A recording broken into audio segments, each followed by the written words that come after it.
Hey,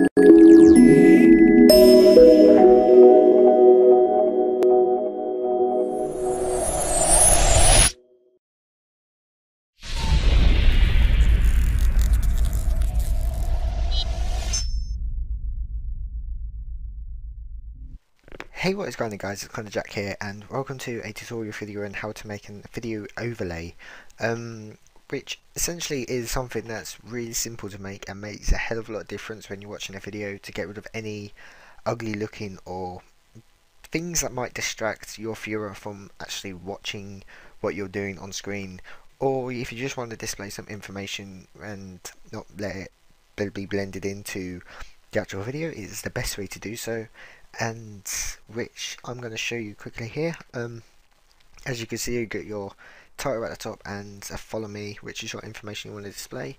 It's time-lapse design and so on and so forth. This is what I done a few months ago for a project. I was teaching myself a few new things, and yeah, so without further ado, let's actually get back right into the design. So this is what I'm going to be teaching you what to do.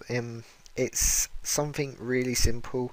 If I was to be working in Photoshop, say this is your video and you're going away in Photoshop, like hammering away, and you have this annoying taskbar right there, and you've got your Skype popping up, you've got your iTunes, and you've got all your programs open and your time and stuff.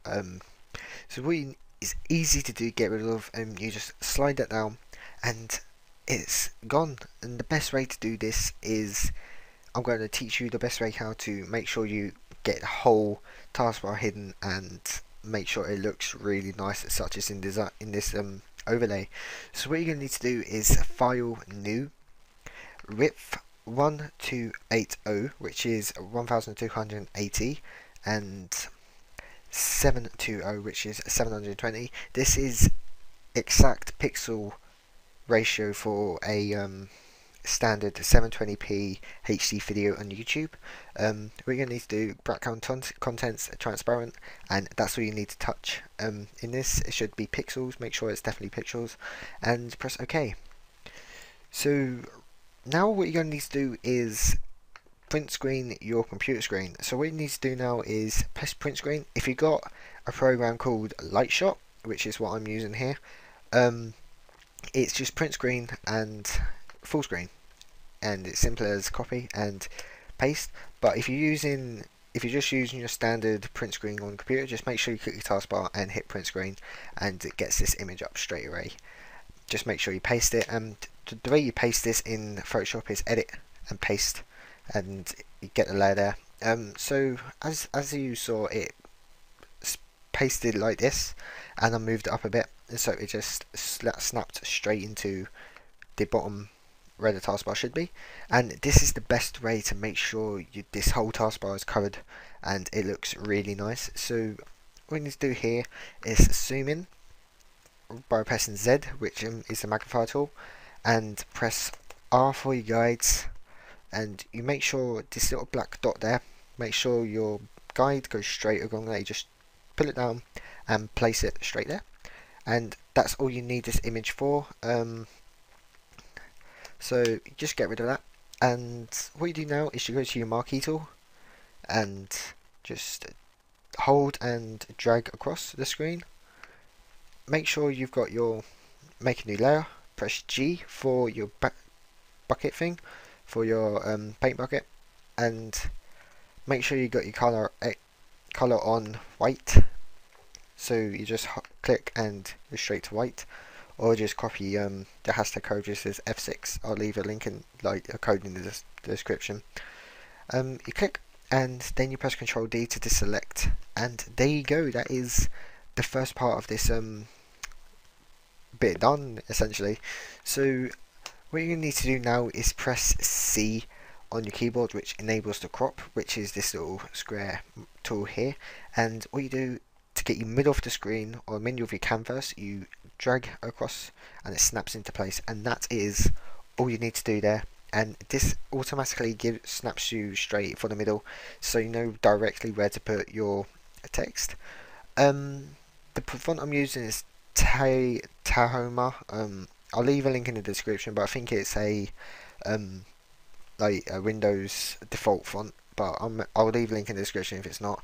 So what you need to do is put your text pixels to 25 and hit enter, and put your title. For me it's Nuka Co, and you just put your title of the video, because this is what I'm going to be using it for. Well, I'm not going to be using this, it's just tutorial purposes.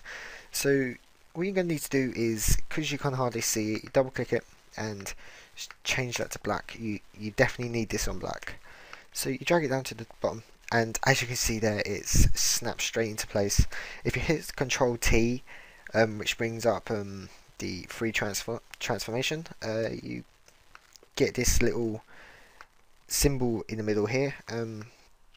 To make sure this is straight in the middle, you just snap it across, and then the little bars in the side of the symbol should be disappeared, and which signifies it's in the middle. Just align that to how you feel comfortable with, and there you go.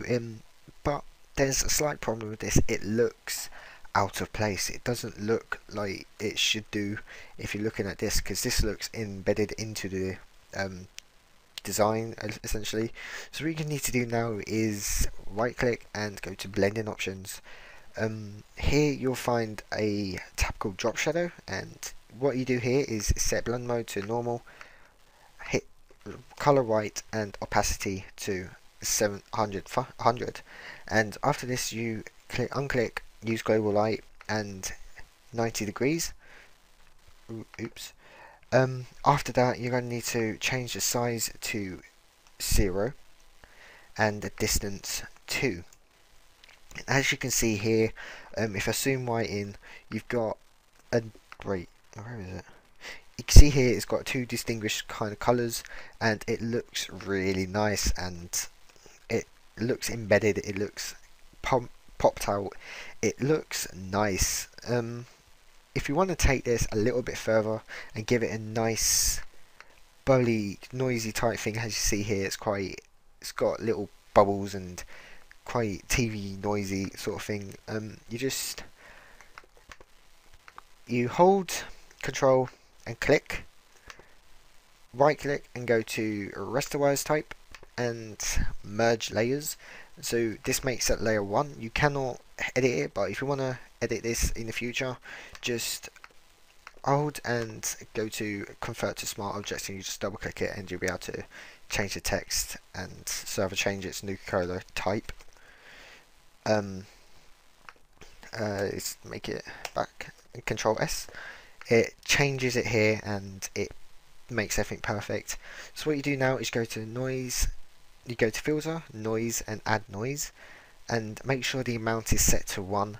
You don't want it too noisy, because it will, if you have it on like 7, which is the default, you have this really crunchy, ugly looking sort of thing. So make sure it's definitely on 1, and it gives it a nice clean sort of, you can't really notice it, but it is there, and it does blend in a hell of a lot nicer. You can always edit it in the future if you don't like it, because it is a smart object. And yeah, guys, well, I don't actually know what's going on there, but yeah, that's pretty much it for this part of the tutorial. I'm going to show you how to put it into Camtasia next. Just give me a second to set that up. So once you're in your editing program, for me I'm using Camtasia because this is the most easiest way for me to speed up my videos and make sure it's all perfect and have the overlay in straight away.